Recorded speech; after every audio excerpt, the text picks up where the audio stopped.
Salve galera amante do futebol, que acompanha o nosso canal Planeta Futebol. Vamos a mais um vídeo no canal, sobre a estreia de Carlo Ancelotti na seleção e o empate de 0-0 com o Equador. Veja a análise completa, entrevista com os jogadores. Se gostou, já deixe seu like, ative o sininho, deixe seu comentário e se inscreva no canal para não perder nenhuma publicação. Falar de seleção brasileira, uma seleção que todo mundo estava naquela expectativa. A estreia do Carlo Ancelotti foi do jeito que imaginávamos? Não. É o primeiro jogo? É. Mas é claro que aquele primeiro jogo pode ser o que dar a confiança, a empolgação, inclusive para os jogadores também, para o restante do trabalho.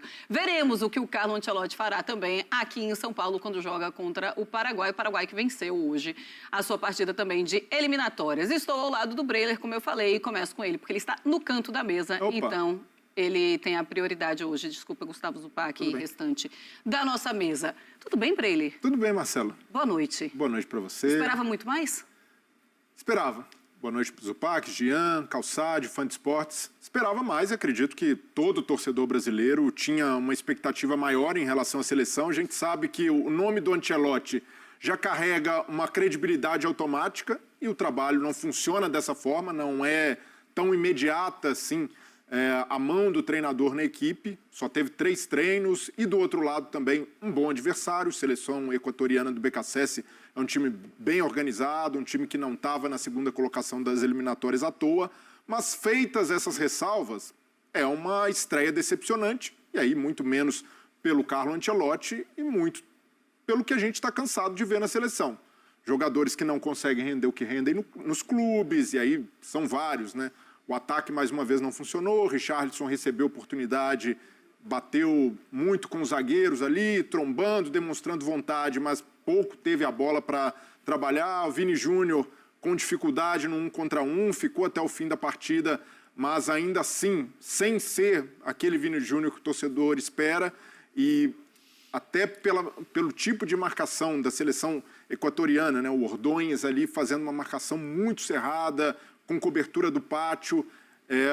O ataque brasileiro não teve muito espaço para se criar. O Estevão também acabou decepcionando na sua primeira partida como titular da seleção, errou muito. E aí a gente pode, mas a idade, 18 anos, e aí a gente vê caras como o Casimiro, com experiência, com casca de seleção, também cometendo muitos erros, principalmente no primeiro tempo, erros de passe da seleção, o meio-campo não se encontrou. Sim. Então, o Ancelotti já teve ali o choque de realidade, né? Uma coisa é treino, observar, ver jogador que dá resposta, outra é jogo e observar que há muita coisa para se consertar, para se aprimorar na seleção, e o Ancelotti também, a gente precisa entender esse contexto em que ele chega. É um treinador de primeiro escalão do futebol mundial que assume uma seleção que hoje não está nesse patamar. Uma seleção que hoje, com boa vontade, está no segundo escalão, e ele vai ter trabalho para elevar o Brasil de patamar, porque a gente viu mais do mesmo da seleção, mas não dá para culpar o treinador no seu primeiro jogo com apenas 3 treinos. Pois é isso que me assusta, o mais do mesmo, mas com peças diferentes. Vimos um Richarlison que tem oportunidade, não aproveita, o Estevão também não consegue aproveitar, o Vinícius Júnior, a expectativa era muito grande em cima dele. Será que vamos ver um pouquinho mais do Vinícius Júnior do Real Madrid na seleção brasileira com o Ancelotti? Também não aconteceu. Para a gente começar com a calma, foram 2 treinamentos, Zupa. É isso. Boa noite, Marcela, companheiros, boa noite ao fã de esportes. Existia a possibilidade de, depois de 2 treinos, o Ancelotti arrumar o time e o time responder e fazer um grande jogo? Existia. A gente já viu isso acontecer na seleção em outros momentos. O Tite estreou muito bem, lá em Quito mesmo. O Diniz estreou muito bem contra a Bolívia. O Dorival estreou muito bem contra a Inglaterra em Wembley. Então, poderia, só com 2 treinos e com o Carleto ali arrumando o time, colocando os jogadores, o jeito dele, a seleção responder e fazer um grande jogo em Guayaquil? Poderia, mas não é o tão esperado assim, né? Então, assim, o jogo, para ser o mais objetivo possível, o jogo foi ruim de parte a parte. O Brasil jogou mal, o Equador jogou mal, o jogo foi tecnicamente ruim, o jogo foi chato, com pouca finalização, com pouca chance de gol. A sensação de quem assistiu o jogo é que se perdeu 90 minutos para fazer algo melhor na vida. O jogo foi uma porcaria. Mas é compreensível que, num primeiro momento, as coisas não aconteçam do dia para a noite, né? Isso não quer dizer que não vai acontecer, não quer dizer que o Vinícius não vai ser o Vinícius do Real Madrid. Tudo isso é uma questão de desenvolvimento e talvez as coisas aconteçam. O que eu achei, assim, o que eu vi em termos de o que funcionou mais, o que funcionou menos, o Brasil tentou ser um time organizado, assim, postado em campo. Então, os movimentos defensivos dentro dessa organização funcionaram bem melhor do que os movimentos ofensivos. Tá. Ofensivamente, foi um time quadrado, muito engessado, com pouca aproximação. O meio-campo praticamente não participou da coordenação ofensiva. Casemiro, que nem era tanta obrigação dele, mas Guimarães e Gerson não conseguiram se aproximar tanto dos homens de frente. E nas vezes que a gente viu o Vini tentando 1 contra 1 com o Ordonhas, o Estevão do outro lado tentando 1 contra 1 contra o Estupiñán, era muito distante dos demais jogadores. Então foi um Brasil que ofensivamente deixou muito a desejar, muito quadrado, muito engessado. E defensivamente, como estava ali postadinho, uma linha de 4, uma linha de 5 para marcar e só o Pombo, o Richarlison mais à frente, acabou que não sofreu tanto, um pouco pelos lados, mas o Equador também não fez um grande jogo. Foram 10 finalizações no total, 7 para o Equador e só 3 para o Brasil. Foi um jogo muito ruim e muito chato, que valeu o ponto que aproxima o Brasil da Copa do Mundo. Então, agora com 22 pontos, segue na 4ª colocação nas eliminatórias. Jean, dava para esperar muito mais? Foi decepcionante? Calma? Como é que você analisa essa estreia? Tudo bem? Boa noite, Marcela. Boa noite para todo mundo. Mas eu acho que assim, é óbvio que estava todo mundo com uma ponta de esperança, né? Todo mundo queria ver. Eu mesmo brinquei ontem no Futebol no Mundo e falei, cara, toda vez que tem linha de passe de seleção brasileira, eu cometi esse sincericídio ontem. Eu falei, eu não suporto, assim, eu acho o programa mais chato para se fazer, em geral, é uma linha de passe depois de jogo da seleção brasileira. Vamos saber, você estará no próximo. Evidentemente, não sendo um jogo de Copa do Mundo. Tem esses jogos de eliminatórias que não valem nada e tudo mais, mas hoje era diferente. Hoje, evidentemente, era diferente. A gente tinha uma expectativa, a gente tinha talvez uma esperança. A esperança é mais na linha do que o Zupac falou. Podia acontecer, podia, mas não era o normal. Eu acho que não era o normal, até porque, é bom deixar claro, a gente está falando, hoje eu acho que dá para afirmar sem muito medo, que este jogo que o Brasil acabou de fazer é o segundo jogo mais difícil que o Brasil tem nas eliminatórias de Copa do Mundo. O primeiro, né, não precisamos falar muito, foi a goleada sofrida para a Argentina. A Argentina fora de casa sempre vai ser o mais difícil. Graças a Deus que o Ancelotti não estreou contra a Argentina. Agora, talvez também se tivesse estreado contra a Argentina, eu até acredito nisso. Dois, né, Jean?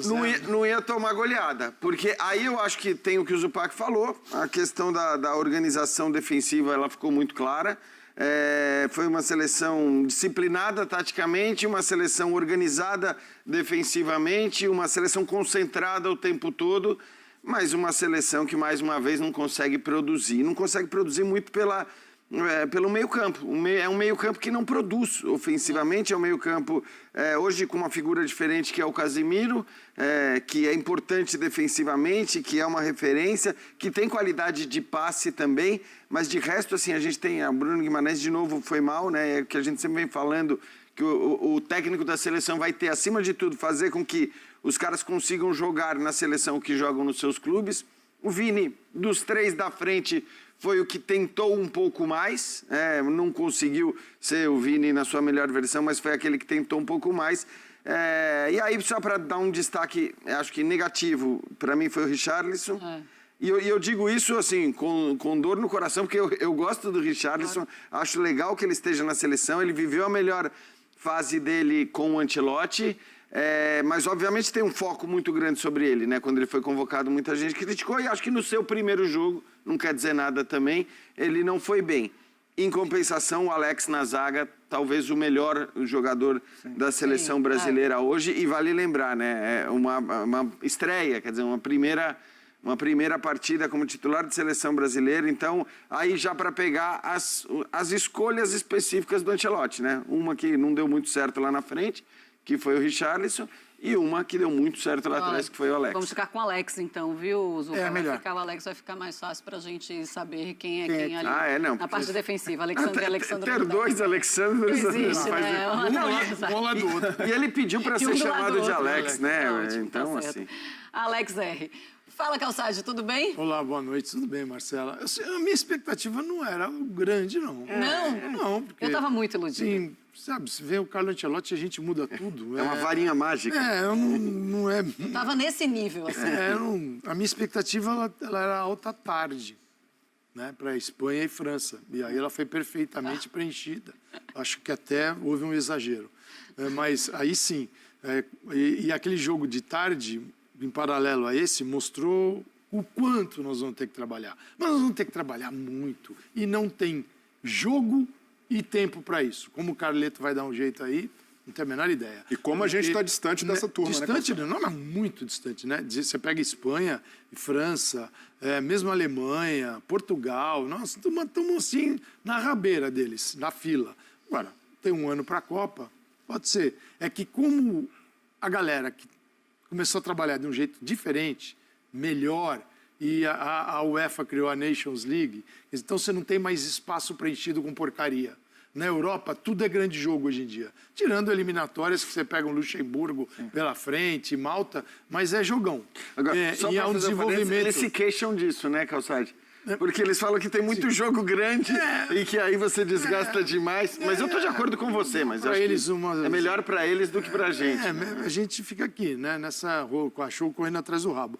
Então eu não tinha expectativa gigante, eu achei que ele ia ter problemas. O cara que treinou com todo o grupo na terça, viajou, na quarta, fez um treino, que é véspera de jogo, então você tem que controlar o treino. Na quinta, o time joga, eu vi, individualmente falando, coletivamente, foi fraco.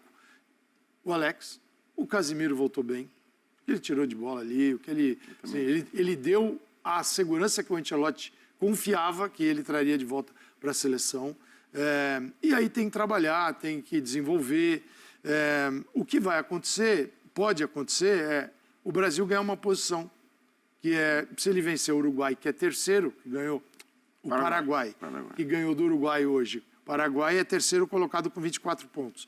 O Brasil, ganhando o Paraguai, vai a 25, toma o lugar do Paraguai. E não pode ser alcançado pelo Uruguai, que tem 21. Então o Uruguai, no máximo, pode ir para 24. Então ele ganha uma posição, fica na terceira, ninguém vai alcançar a Argentina, esquece. É isso. Eu vejo a seleção cheia de problemas. Né? A grande tarefa do Carlos Ancelotti, se ele conseguir, é criar um meio de campo que jogue futebol. Isso não é um problema desta Copa, não é um problema da anterior e não é um problema nem de 2014. Há muitos anos o Brasil não tem um meio de campo referência. Você fala, uau, esses caras aqui são perigosos e jogam. Né? E curiosidade nessa classificação, o Equador tem 6 empates, 0-0.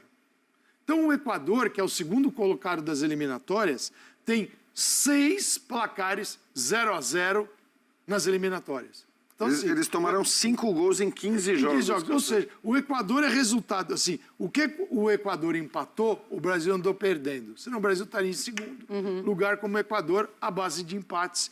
E algumas vitórias, foram 7, o Brasil ganhou 6. Mas, sim, não estou... E sobre a expectativa de uma transformação imediata, que, de novo, poderia acontecer, porque o futebol permite, mas não era o lógico, até levando em consideração quem é o técnico que assumiu a seleção brasileira, né? Qual é a principal característica do Carlo Ancelotti? É ser um transformador, um técnico inventivo? Não, ele é um organizador de equipes. Talvez se tivesse assumido o Brasil um cara como o Guardiola, um cara como o Jürgen Klopp, seria mais natural que a gente conseguisse ver de uma hora para outra algo mais autoral ali acontecendo. A grande virtude do Ancelotti é organizar as suas equipes.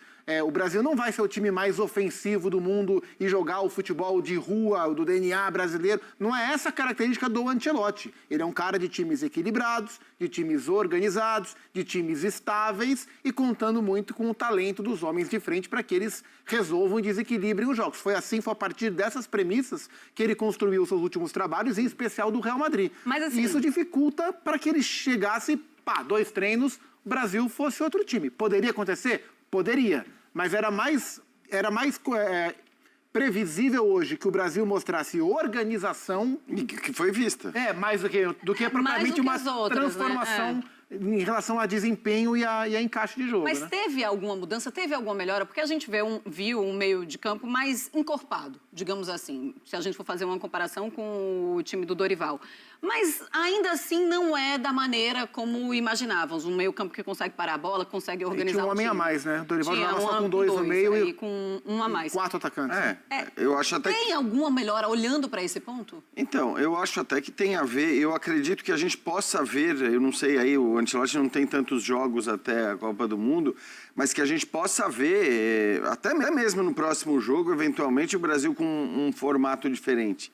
Pode até ser que ele porque ele é um cara que faz isso também. Ele não é um cara... Eu estou plenamente de acordo com o Zupac, ele não é um técnico autoral, mas ele é um técnico que, mais do que esses outros que o Zupac citou, que são mais dogmáticos e que tem uma ideia de futebol que tem que prevalecer em relação a tudo, ele não. Ele olha, pera lá, quem que eu tenho na minha mão?